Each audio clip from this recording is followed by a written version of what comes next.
Bueno, buenas tardes.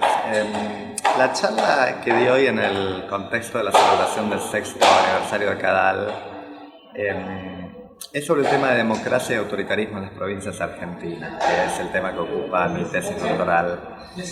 en la Universidad de Notre Dame. Hace mucho tiempo que los argentinos estudiamos, los politólogos argentinos, los periodistas argentinos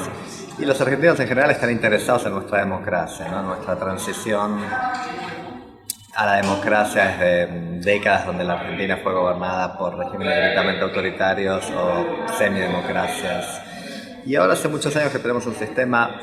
razonablemente democrático en la Argentina, pero al mismo tiempo, desde los 80 tenemos dudas acerca de que efectivamente esa democracia a nivel nacional ocurra también en las provincias. Los periodistas, antes que nosotros los académicos, comenzaron a prestar la atención a la existencia de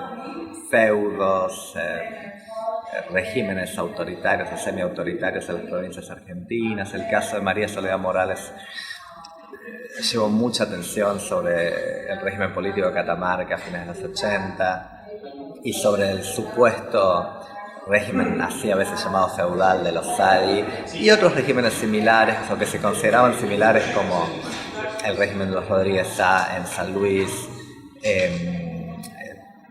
el régimen político en la provincia de Neuquén con un partido dominante y que no pierde elecciones en esa provincia, y otras situaciones similares en otras provincias que han hecho pensar que en realidad a nivel provincial había situaciones poco democráticas. Yo intento estudiar este tema desde una perspectiva más sistemática, estudiando las 24 provincias, no solamente las que nos llaman la atención. Y el tema al que me referí hoy en particular es cómo medir cuánta democracia hay o no hay en las provincias argentinas. Hay que pensar que desde un punto de vista estrictamente formal todas las provincias argentinas son democráticas, tienen elecciones, tienen partidos opositores, tienen representación de esos partidos opositores en las legislaturas, algún grado de libertad de prensa, división de poderes. Las instituciones con las que uno asocia la democracia están por lo menos formalmente en esas provincias. La literatura a nivel nacional acerca de cómo medir democracia tiene algunos casos fáciles, que son aquellos casos que son claramente autoritarios, lugares donde no hay elecciones, donde la regla para elegir un gobernante es otra que las elecciones, digamos, es golpe o revolución, es sucesión hereditaria como ocurre en las monarquías del Golfo Pérsico o en Cuba o en Corea del Norte, donde la forma en que uno llega al poder no es por elecciones, sino siendo el familiar de alguien o el hijo o el hermano de alguien, o siendo el elegido por el comité del partido, pero no por elecciones. Y donde el poder está claramente acumulado en el gobernante, ¿no? Por el otro lado tenemos los casos claramente democráticos, donde hay elecciones que son limpias, que son competitivas, el poder está dividido entre varios actores, se respetan ciertos derechos, libertades y garantías. Y en el medio hay una serie de regímenes que son difíciles de clasificar. Los que hoy no más nos llaman la atención son la Rusia de Putin, son la Venezuela de Hugo Chávez, hace unos años hubiéramos dicho el Perú de Fujimori. Son regímenes que tienen algo democrático, indudablemente, por lo menos elecciones tienen, y todos esos líderes que yo mencioné fueron elegidos en algún tipo de competencia por los votos con algún viso de realidad. Y yo diría en particular Fujimori, Chávez y Putin, ninguno de los tres, nadie tiene dudas de que en algún momento sus presidencias fueron muy populares, pero al mismo tiempo esas democracias están viciadas por aspectos o prácticas autoritarias, restricciones a la libertad de prensa, encarcelamiento de opositores, suspensión del Congreso, para tomar ejemplos de los tres países, ¿no? Y mi tesis es que en las provincias argentinas pasa lo mismo. No tenemos autoritarismos en el sentido que Arabia Saudita o Cuba son autoritarismos, pero sí tenemos regímenes semidemocráticos, híbridos, donde las instituciones democráticas están y algunas prácticas democráticas están, pero hay también prácticas autoritarias. Y las prácticas autoritarias más comunes son elecciones poco competitivas porque el que gobierna tiene ventajas enormes respecto a la oposición, por ejemplo en el tratamiento de los medios, a los recursos de campaña, de forma tal que hay elecciones pero son tan el contexto es tan favorable al oficialismo que es casi imposible que el oficialismo pierda elecciones. Y bueno, si las elecciones ya se sabe de antemano quién las va a ganar, en algún sentido no son tan democráticas. Y por el otro lado, el poder está muy concentrado. Es decir, estos gobernadores de este tipo de provincias, uno sabe realmente hacen y deshacen con escasísimas limitaciones por parte del Congreso, del Poder Judicial o de organismos de control.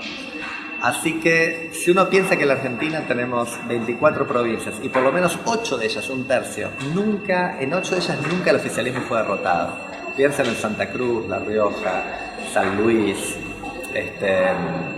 Formosa y otras provincias donde el oficialismo nunca fue derrotado. Siempre fueron gobernados por los mismos partidos durante los 28 años de democracia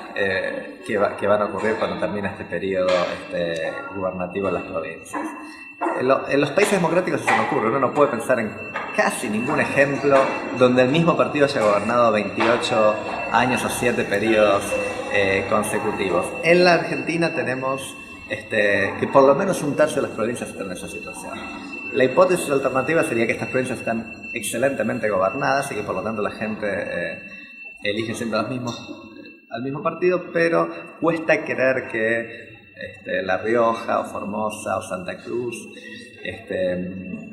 o Santiago del Estero, hasta que fue intervenida, estaban mejor gobernadas que Alemania o Estados Unidos o Suecia, donde sí hay alternancia de los partidos, ¿no? Lo que yo presenté hoy es un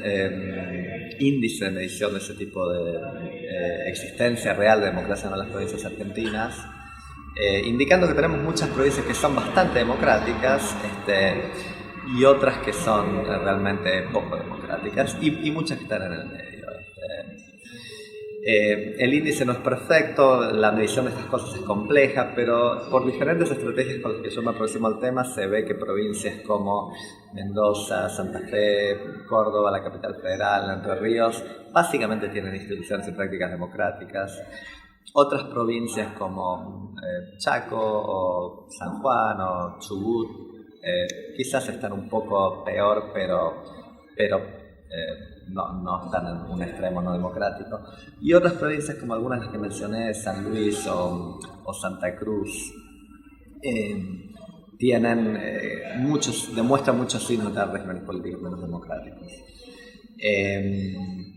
El centro de la charla fue la medición, conceptualización y medición de esta variable, y la charla terminó con una especulación acerca de por qué esto ocurre, y la tesis central de mi disertación, de mi tesis de doctorado, es que esto tiene mucho que ver con el federalismo fiscal argentino y con el hecho de que muchas de estas provincias menos democráticas reciben una cantidad de dinero vía coparticipación federal o regalías por hidrocarburos que hace que se rompa el vínculo de accountabilidad, por decirlo de alguna forma, fiscal entre los gobernantes y los gobernados. El Estado tiene mucho dinero que no proviene de los impuestos de los gobernados, sino del gobierno federal o de las regalías de recursos naturales, y esto genera una situación similar a la de los países del Medio Oriente, que a veces se especula que no son democráticos justamente por tener petróleo, ¿no? Bueno, una especie de autoritarismo basado en la independencia fiscal de los gobiernos. La parte final de la charla tuvo que ver con ver cuáles son las consecuencias a nivel nacional de esto, porque justamente estas provincias que nos resultan menos democráticas son las que nos han dado los presidentes, ¿no? Quizás en el año 83 uno no se hubiera imaginado que íbamos a tener presidentes provenientes de La Rioja, de Santa Cruz o de San Luis, que son, entre las tres, tienen apenas un poco más que el 1% de la población de la Argentina, y sin embargo nos han dado muchos presidentes, ¿no? Y creo que esto tiene algo que ver con eso, es decir, que estos gobernadores de provincias donde la política es muy poco competitiva y donde, por decirlo poco académicamente, el gobernador tiene la vaca atada, después tiene capacidad este gobernador de hacer política a nivel nacional, sabiendo que el frente interno está bien controlado, teniendo recursos fiscales importantes, está en condiciones de competir a nivel nacional políticamente mucho más que el gobernador de Córdoba, que se tiene que estar cuidando de perder elecciones, como le ha pasado a los radicales que en un momento dominaban en Córdoba y la perdieron, o al gobernador Schiaretti el año pasado, que casi perdió las elecciones en Córdoba. Así que, más allá de la importancia subnacional del tema en sí mismo, que es muy, creo yo, relevante, también hay una implicancia a nivel nacional.